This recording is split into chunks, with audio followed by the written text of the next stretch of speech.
Shalom keluargaku dimanapun berada, selamat pagi, puji Tuhan kita berjumpa kembali di hari Selasa ini. Hari ini saya mengajak kita untuk melihat Galatia pasal yang keempat, ayat yang keempat sampai dengan ayat yang kelima. Saya akan bacakan bagi setiap kita demikian firman Tuhan. Tetapi setelah genap waktunya, maka Allah mengutus anaknya yang lahir dari seorang perempuan dan takluk kepada hukum Taurat.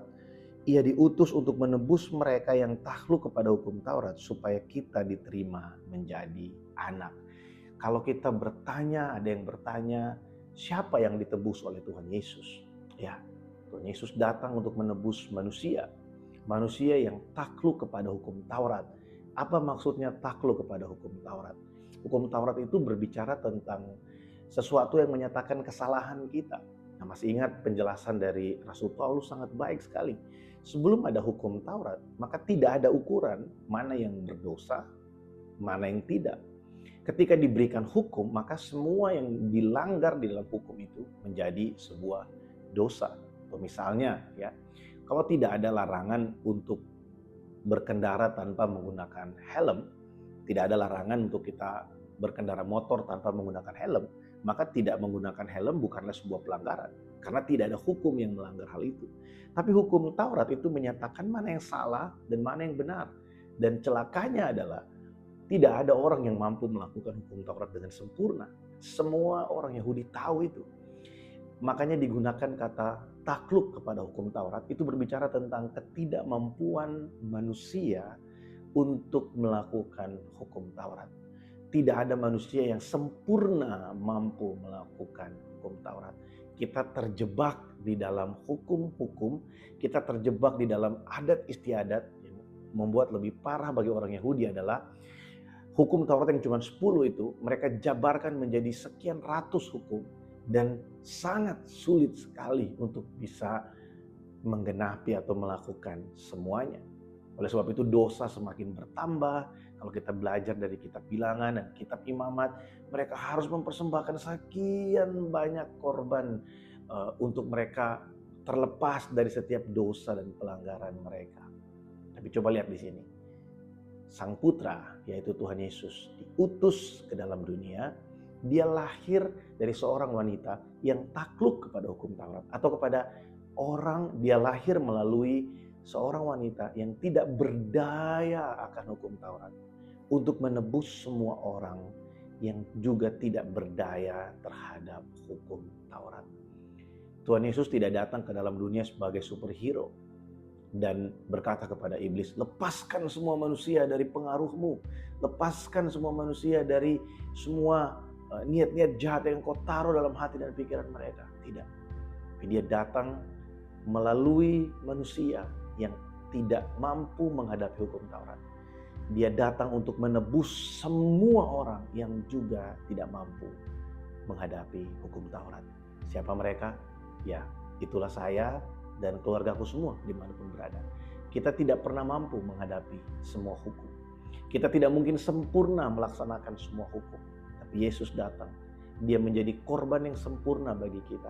Supaya semua pelanggaran yang kita lakukan, semua ketidaktaatan yang kita lakukan, itu semua sudah ditanggung oleh Yesus di kayu salib. Karena dia datang untuk menebus kita. Ada satu perenungan yang sangat luar biasa menyentuh saya, memberkati saya, ya. Bahwa begini, waktu malaikat jatuh dalam dosa, Allah tidak mengutus siapa-siapa untuk menebus malaikat. Tapi ketika manusia jatuh dalam dosa, Allah mengutus Sang Putra untuk menebus kita. Coba renungkan betapa berharganya kita. Kita lebih berharga dari malaikat. Kita ini diciptakan serupa dan segambar dengan Allah. Waktu kita jatuh, apa yang Allah lakukan? Allah mau supaya kita bangkit kembali. Allah mau supaya kita dipulihkan. Makanya dia memberikan Sang Putra untuk menebus kita. Tuhan tahu ketidakmampuan kita. Tuhan tahu ketidakberdayaan kita melawan dosa. Tuhan tahu bahwa ada banyak hal yang sulit untuk kita lepaskan dalam hidup ini. Oleh sebab itu Allah memberikan Sang Putra. Sehingga melalui pengorbanan Kristus di kayu salib, hari ini kita boleh menerima jaminan keselamatan. Keselamatan yang bukan hanya melepaskan kita dari dosa, dari hukuman atas dosa, tapi keselamatan juga yang membawa kita untuk memiliki cara hidup yang baru, yang taat, tunduk kepada perintah-perintah Allah. Kalau hukum Taurat membuat manusia takut akan Allah, lebih kepada ketakutan akan hukuman. Tapi kasih karunia Allah melalui Yesus Kristus yang mati bagi setiap kita orang-orang yang tidak mampu melawan hukum Taurat, itu mendorong kita untuk takut akan Allah dalam rasa hormat dan mengasihi Allah. Kita tidak melakukan kesalahan bukan karena kita takut akan hukuman, tapi kita tidak melakukan kesalahan. Kita berusaha untuk melakukan apa yang benar karena kita tahu Allah begitu mengasihi kita, sehingga kita juga mengasihi Allah melalui kehidupan kita. Puji Tuhan.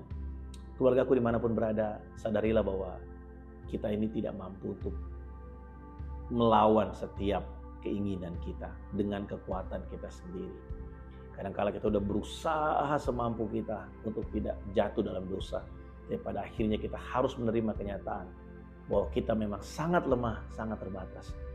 Bukan berarti kita harus begitu mudah menyerahkan hidup kita untuk jatuh dalam dosa. Tapi biarlah kita terus melatih diri kita, mengerjakan keselamatan kita dengan takut dan gentar. Karena kita tahu Allah mengasihi kita. Kita dikasihi dengan begitu rupa, sehingga kasihnya itu memampukan kita untuk mengasihi Dia seperti Dia mengasihi kita. Biarlah perenungan firman Tuhan hari ini menjadi kekuatan bagi setiap kita. Yesus Kristus Sang Putra Allah datang ke dalam dunia itu sebagai bukti bahwa Allah bukan hanya memberi perintah, bukan hanya berkata Dia mengasihi kita, tapi Dia membuktikannya. Dia datang ke dalam dunia, Dia ikut menderita bersama-sama dengan manusia yang tidak mampu menghadapi dosa, tidak mampu menghadapi hukum Taurat. Dia tahu bagaimana rasanya waktu kita struggle ingin melakukan sesuatu. Dia tahu rasanya kehilangan. Dia tahu rasanya menahan amarah waktu dikhianati. Dia tahu rasanya bagaimana berhadapan dengan orang yang munafik, pura-pura baik. Dan dia tahu bagaimana rasanya ketika kita ditinggalkan sendirian. Tapi Dia menang atas semuanya itu. Sehingga hari ini kita dapat bertahan di dalam segala situasi kehidupan kita. Karena Tuhan terlebih dahulu sudah menanggungnya bagi saya dan saudara. Puji Tuhan. Mari kita berdoa. Tuhan, terima kasih untuk hari ini. Terima kasih untuk firman-Mu. Terima kasih Allah Roh Kudus. Engkau terus berbicara bagi kami. Ingatkan kami Tuhan, mungkin kami sering lupa bahwa Yesus mati bagi kami. Engkau mati bukan sebagai superstar. Engkau mati sebagai manusia yang sama dengan kami. Engkau datang ke dalam dunia ini sebagai manusia yang utuh, manusia yang sejati, untuk menebus kami yang juga manusia. Supaya kami hari ini yang menderita, kami hari ini yang bergumul dengan dosa kami bergumul dengan kesalahan kami bisa melihat kepada Engkau. Engkau datang ke dalam dunia, mengalahkan setiap dosa, mengalahkan setiap hukuman atas dosa, setiap tuduhan, setiap intimidasi, supaya hari ini Tuhan, kami yang tidak berpengharapan akan kebenaran, kami boleh menerima pengharapan, bahkan kepastian bahwa di dalam Kristus yang sudah menang atas dosa, sudah menang atas maut, kami boleh menerima pembenaran di dalam Engkau. Terima kasih Tuhan Yesus. Allah Roh Kudus, biarlah Engkau menolong kami hari ini, supaya kami bisa melihat hidup kami, melihat diri kami sebagai orang-orang yang sudah dimerdekakan dari dosa. Terima kasih Tuhan untuk salib-Mu. Terima kasih.